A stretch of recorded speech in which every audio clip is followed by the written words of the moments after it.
Большие дома и дорогие машины нужны маленьким людям. И не в смысле роста, а в смысле масштаба личности.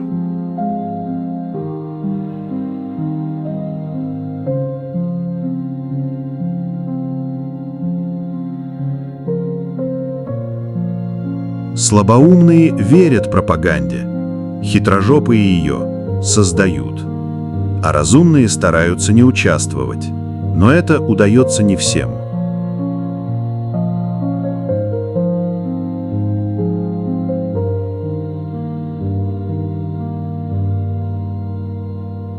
Еще вчера мы были молоды, а завтра нас уже не будет.